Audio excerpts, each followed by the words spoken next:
দর্শক সমকাল লাইভে আপনাদের স্বাগত জানাচ্ছি কুড়িগ্রাম থেকে। কুড়িগ্রামের চিলমারি যে তিস্তা পার সেখান থেকে আপনাদের স্বাগত জানাচ্ছি। তো দর্শক, যেমনটা আপনাদের এর আগেও জানিয়েছিলাম যে আসলে আমাদের যে কুড়িগ্রাম জেলা এবং গাইবান্ধা জেলার যে দীর্ঘদিনের প্রতীক্ষিত যে সেতু মাওলানা ভাসানী সেতু, যেটি তিস্তা সেতু তিস্তা নদীর উপর নির্মিত হয়েছে, সেই সেতু কিন্তু আজকে কিছুক্ষণ আগে কিন্তু খুলে দেওয়া হয়েছে। এখানকার যে স্থানীয় পল্লী উন্নয়ন সমবায় মন্ত্রণালয়ের যে মাননীয় উপদেষ্টা আসিফ মাহমুদ সজীব ভাই, তিনি একটু আগে এটি উদ্বোধন করেছেন।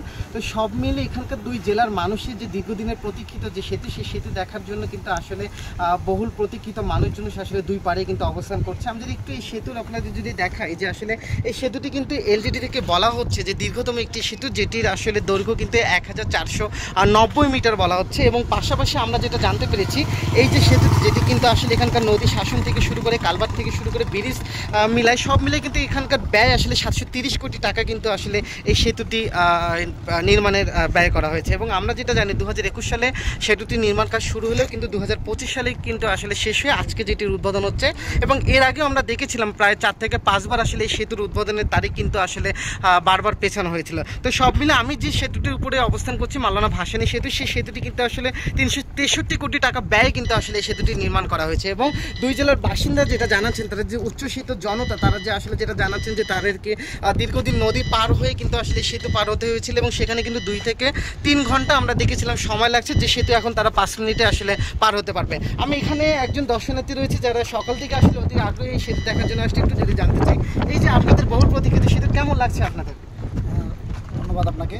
আসলে এটা খুবই আমাদের কাঙ্ক্ষিত যে এই সেতুটি চিলমারি এবং সুন্দরগঞ্জবাসীর জন্য, তো খুবই ভালো লাগছে। আর কুড়িগ্রামের মতো জায়গায় এত সুন্দর ঘোরার পরিবেশ এর আগে ছিল না। তো আমি মনে করি যে এখানে সবাই যারা ঘুরতে আসে সবাই খুবই আনন্দিত হবে ঘুরতে এসে, খুবই ভালো লাগছে।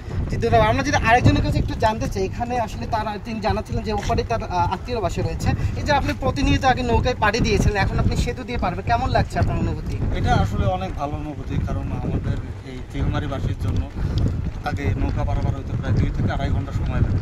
তো আমাদের যাদের আত্মীয় স্বজন আছে, অনেকের গাইবান্ধা বাসায় আত্মীয় স্বজন আছে কুড়িগ্রামে, আমার কুড়িগ্রামের আছে গাইবান্ধাতে, তাদের যোগাযোগের যে একটা অবস্থা, যে দুর্দশা ছিল, নৌকাতে অনেক সময় শুকনো মৌসুমে আপনি জানেন ঘুরে আসতে প্রায় 3 ঘন্টার মতো সময় লাগতো, সেটা এখন প্রায় 5 মিনিটে যাতায়াত সম্ভব। আর সেটা শুধু গাইবান্ধা আর কুড়িগ্রামবাসীর জন্য না, আমাদের কিন্তু ঢাকার সাথেও যোগাযোগ প্রায় অনেক জাদু আছে, এটা আমাদের জন্য অনেক আনন্দ। জি ধন্যবাদ। এবং দর্শক, যেমনটা জানাচ্ছিলাম যে আসলে কুড়িগ্রামের কিন্তু আপনারা জানেন একটি স্থল বন্দর রয়েছে, সোনার স্থল বন্দর। সেই স্থল বন্দরের যে মালবাহী যে ট্রাকগুলো রয়েছে, সেগুলো কিন্তু আসলে এদিক দিয়ে যদি তারা কুড়িগ্রাম হয়ে যদি ঢাকা যেতে চায়, তাদেরকে কিন্তু আসলে কিন্তু সময় এবং তাদের যে ব্যয় এবং তাদের যে আসলে যাতায়াতের যে সময়টা, সেটি কিন্তু কমে আসবে। কারণ আগে কিন্তু তাদেরকে রংপুর হয়ে যেতে হচ্ছিল।